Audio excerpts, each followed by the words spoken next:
تو میں اس لیے بھی آج اپنے کارکنوں کو خاص طور پہ مبارک دے رہا ہوں کہ جس طرح میرے لوگ کھڑے ہوئے، ہر چیز برداشت کی. یہ جو ہم نے جیل بھرو تحریک شروع کی، وہ جب انہوں نے شروع میں لوگوں کو جیل میں جو ہمارے لوگوں نے گرفتاریاں دی، ہمارے لیڈرز نے دی، ان کو بھی میں خراج تحسین پیش کرتا ہوں. انہوں نے سب سے پہلے آگے، سب سے پہلے وہ ہوئے. تو تحریک بڑھتی جا رہی تھی.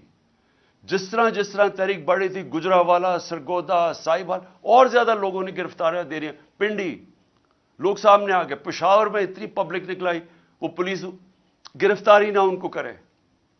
بڑھتی جا رہی تھی. اس سے کیا چیز ثابت ہوئی کہ یہ جو 11 مہینے میں ظلم کیا اور پھر ہمارے جو لوگوں کو جیلوں میں ڈالا، یہ جو جیل بھرو تحریک میں، ان کے اوپر خاص ظلم کیا گیا. ان کو مجرموں کی طرح رکھا گیا.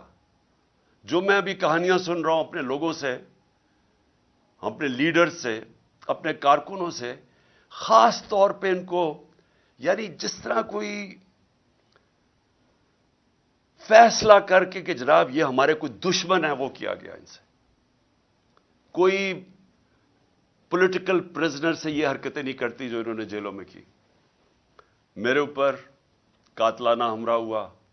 میں 2 مہینے پہلے سے بتا رہا تھا کہ یہ کرنے والے ہیں. مجھے پتا تھا کون ہے، مجھے اب بھی پتا کون ہے.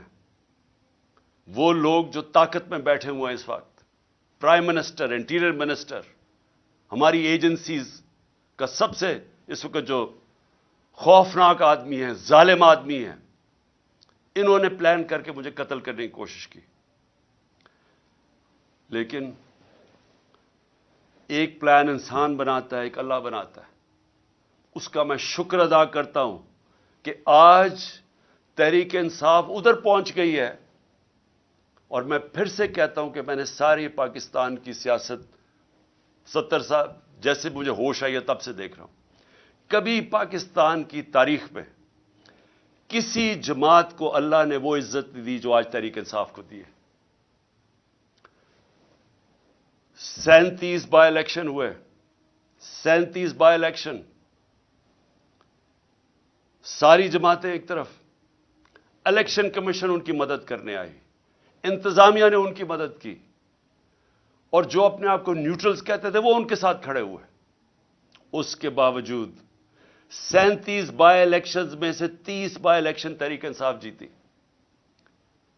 یہ جو ابھی جامپور میں الیکشن ہوا، وہ علاقہ جدھر دیہاتی لوگ دیہاتوں میں رہتے ہیں، ان کو پورا ڈرایا گیا.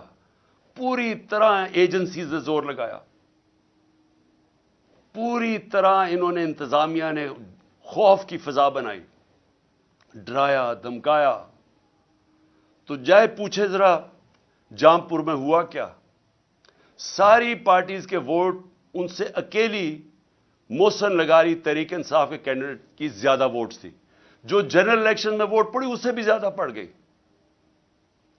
اس سے اور زیادہ خوف زدہ تھے، اور انہوں نے پوری کوشش کی کہ کسی طرح جو آئین کے اندر 90 دن کا الیکشن کا لکھا ہوا ہے کہ جیسے ہی پروونشل اسمبلیز ڈیزالو ہونی تھی تو 90 دن کے اندر الیکشن ہونا تھا. گورنرز ان کے، انہوں نے نہیں الیکشن کی ڈیٹ دی. الیکشن کمیشن اس نے نہیں ڈیٹ دی. آخر میں سپریم کورٹ نے پھر اس کے اوپر ایکشن لیا، اور آج ساری قوم سپریم کورٹ کا شکر گزار ہے کہ آپ نے اس ملک کے آئین کی حفاظت کی، اور آپ نے ملک کو الیکشن کی طرف لگایا جو ایک ہی طریقہ ہے. اگر پاکستان کو اس دلدل سے نکالنا ہے، ایک ہی طریقہ ہے الیکشنز، جو میں پھر سے 11 مہینے سے لگا ہوا ہوں کہنے ہیں کہ اس کے علاوہ جو بھی آپ کچھ کریں گے مزید دلدل میں پھنستا جائے گا ہمارا ملک. اور آج حالات کیا ہے؟ آج اگر پاکستان کے آپ حالات دیکھیں تو دشمن بھی ملک سے وہ نہ کرے جو ان ساری جماعتوں نے مل کے کیا. صرف ان کا مقصد تھا کہ ان کو جو کرپشن کے کیسز تھے ان کے اوپر وہ معاف کروانے تھے.